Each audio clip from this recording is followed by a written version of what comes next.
Good evening, viewers. This is Nahoo News Weekly presenting this week's news to you. It's me, Gifty Makonnen. Please stay tuned.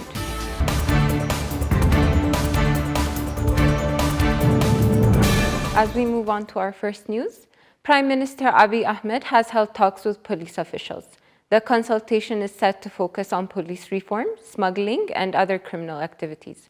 According to the information received from the Prime Minister's office, the Prime Minister responded to the questions from the police leadership and provided further direction.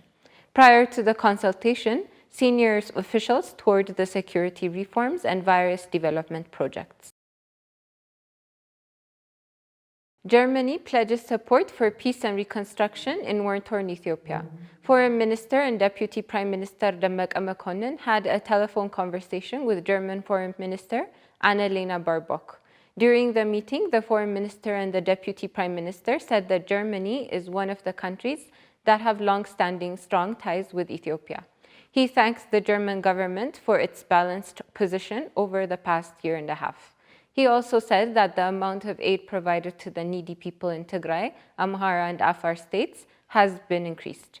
German Foreign Minister Annalena Baerbock praised the Ethiopian government's efforts to increase access to humanitarian aid and ensure accountability and inclusive political dialogue. According to the statement from the Foreign Minister's spokesperson's office, the German government will strengthen development cooperation between the two countries in addition to strengthening peace in Ethiopia and rebuilding war-torn infrastructure. Ethiopian ambassador to the United States, Silashi Beqqele, held a briefing during cultural exchange program. Ambassador Silashi Beqqele holds talks with former U.S. Assistant Secretary of State for African Affairs, Tibor Nagy. The ambassador briefed the former U.S. Assistant Secretary of State for African Affairs and 15 students from the University of Texas Tech and Anglo State University on the long-standing bilateral relations between Ethiopia and the United States. In addition to the briefing with the students, they had the opportunity to attend a traditional coffee ceremony. According to the Ministry of Foreign Affairs, the students' visit program will help to enhance mutual understanding and cultural exchanges between the two countries, as well as strengthen friendship. Turkish Çak Holding Company announces interest in investing in natural gas and fertilizer sector in Ethiopia. The 12-member delegation led by the company visited the mining gallery of the Ministry of Mines. Turkish ambassador to Ethiopia, Yaprak Alp, along with Ethiopian ambassador to Turkey, Adem Mohammed, and Turkish investors participated during the visit. The country's potential in mining sector was taken up by the Minister of Mines, Takkala Uma. The investors were briefed on the country's potential in mining, steel, natural gases, and petroleum sectors. Ministry of Mines, Takkala Uma, on the occasion said the two countries have held talks at the level of leaders to strengthen their economic ties. He thanked the delegation for coming to Ethiopia to look into investment opportunities and said the government would provide the necessary support for its success. A new traditional monthly forum organized by the press secretariat of the Prime Minister's office was held under the theme Finding the Golden Average Among Extremists.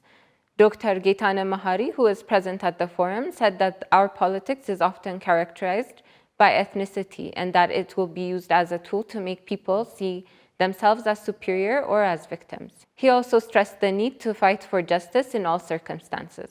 Assistant Professor Mukraba Mekasha, for his part, said all participatory communication leads to mutual understanding.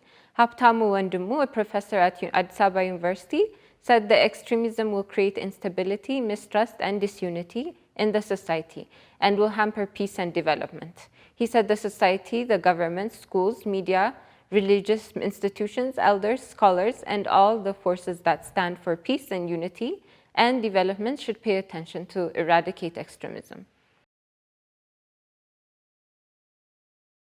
According to the Ethiopian Disaster and Risk Management Commission, 1,128 of the 3,297 vehicles that transported aid to Tigray have not been returned.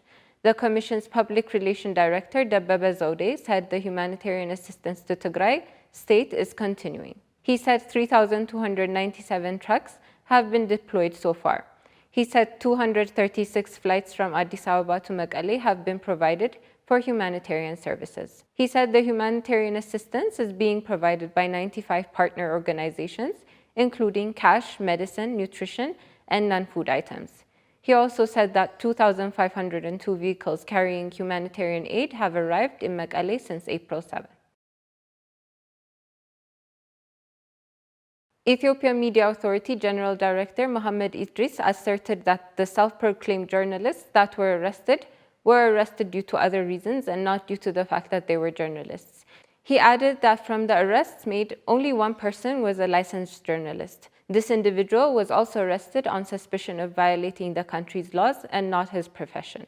He also said that the media authority refers to journalists as professionals who work at a media institution and have been licensed as journalists. He urged citizens working on the internet to register in accordance with the law and order of the country. He said individuals working in the mainstream media also have a duty to uphold the rules and laws and work for the unity and peace of the country. Otherwise, he said they will be held accountable according to the Constitution and the laws that are based on it.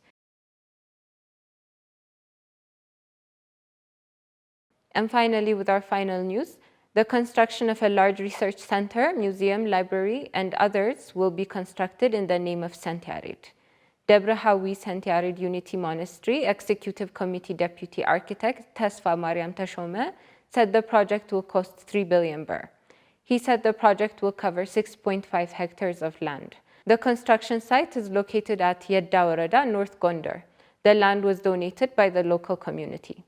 It's said that the site and the museum will be located near Ras Dashen Mountain and the North National Park, making it a tourist attraction. He said a fundraising program for this purpose will be held on June 2022. The architect Tesfa Mariam Tashome said the construction will take 5 to 7 years to complete.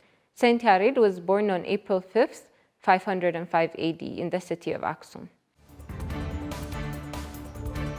That was the end of our weekly news. Thank you for watching. Please stay tuned with the remaining programs from Nahoo Television. It was me, Gifty Mekonnen. Have a good evening.